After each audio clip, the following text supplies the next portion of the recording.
All right, welcome back to episode 4 of my Heroes Only Challenge.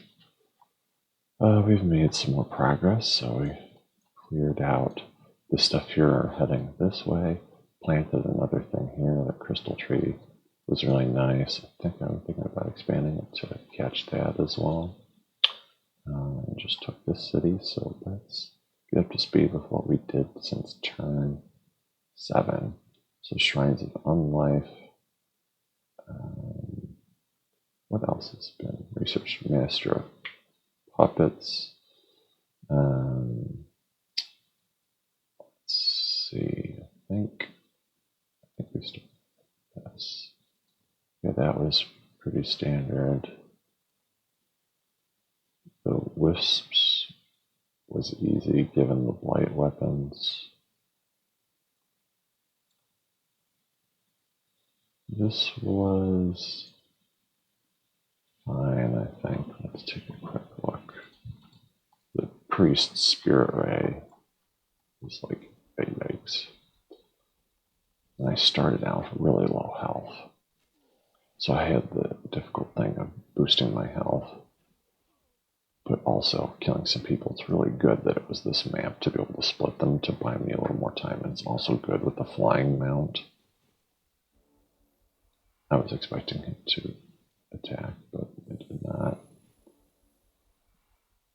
And kiting, getting XP.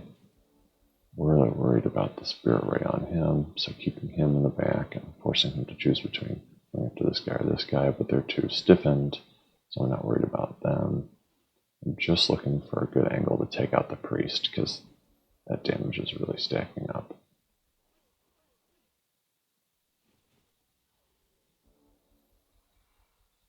There we go. I was able to split them enough that I was able to go around the back, get a little lifesteal, devour the corpse. From here on out, it's pretty easy.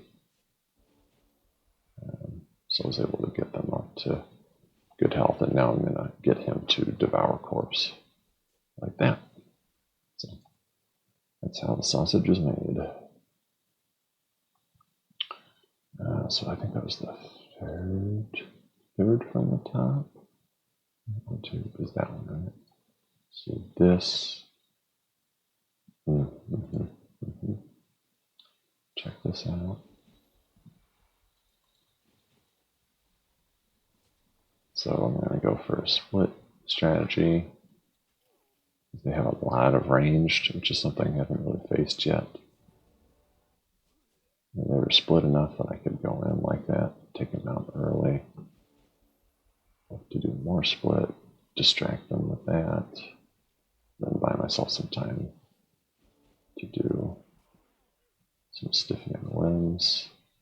That was a little aggressive, but it worked out.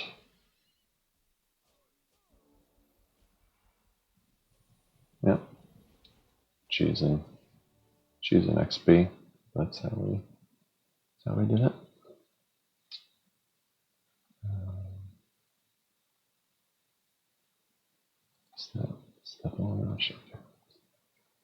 So that's that. This was not too bad. I think. I'm trying to think. What was the approach? Because the healing showers I had to be mindful of. Okay, so I split them. Ranged is annoying. They're super. They're gone. Shadow step. Oof. So. Yeah, just a lot of death ray stuff because they're super sensitive, not to the cold, but to the blight, especially when they're cursed. That guy got super low. That's probably the closest I came to losing a unit in a while. So the rest of this is easy, but yeah, you want more active use of death ray this particular time.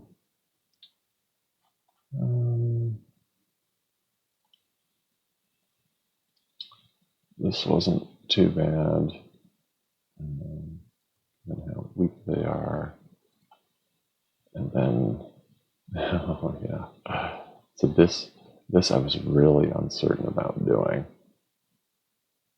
So this will be interesting to see.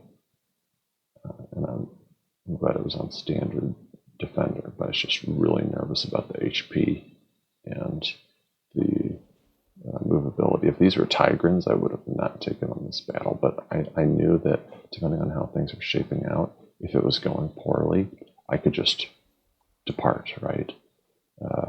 So I decided to give it a shot, and if things were getting dicey, I could always shadow step out, right? And that's the beautiful thing about prioritizing shadow step, which I normally wouldn't prioritize at this point, but it's just so important when you only have 2 heroes to be prioritizing it. So we'll go a little faster here. Okay, so I knew I wanted to sucker this guy out to do a hit first. It's like a brick, but knew I needed to start with them so I can get the flank, and importantly, was able to get the energy drain, which is also another key part of the strategy. And with the energy drain, he can't move anywhere, so he's neutralized. So I didn't get the energy drainage that I needed, so there we got the rest of it. These guys are ready to come in, but thankfully have some lifesteal, kind of putting in half the amount of damage I'm taking. So I had to make a decision here. I decided to stay. So again, I was able to, especially since he's so disparate, it's guaranteed energy drains. Let me slow it down. So the guaranteed energy drains. So now they're too close. And so now I am going to start this, or continue the stiffen limbing process. So I got a successful split, and now I'm going to try and get some despair stacks and some movement slows, right, which stops them from being able to close the distance. And they're being tentative since they're still in a group, and so I know they behave like that. Yeah, just locking them in place.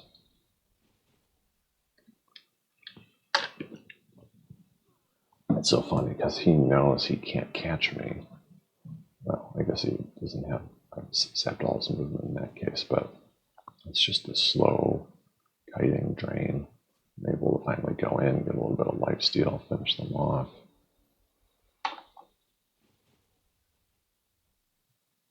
And this is pretty straightforward because they're all stiff and limbed.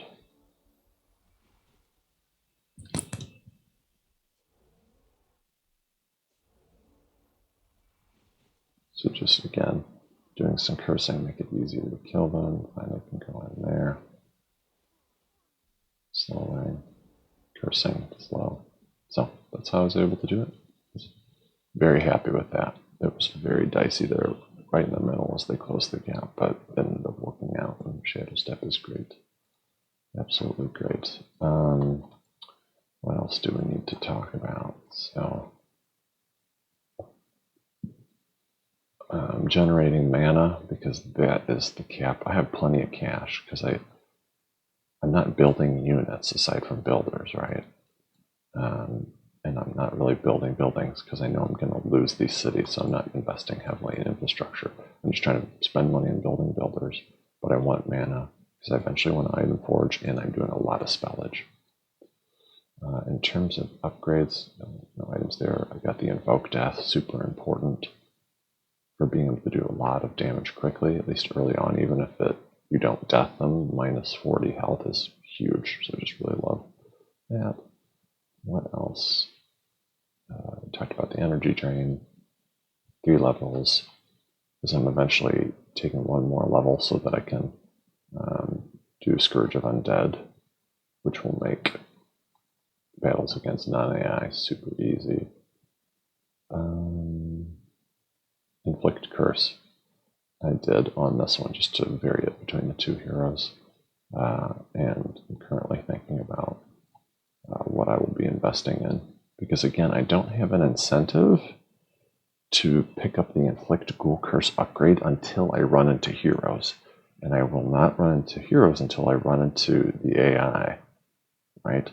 I don't need to ghoul, T3s and T4s from independents and from sites and stuff like that, like in most normal games. So that's why I'm holding off, and I'm thinking about what's most useful for surviving battles.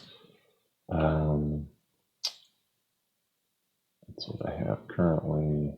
This is what I have currently. So yeah. So this has been episode 4, around turn 9, and I'll see you in episode 5.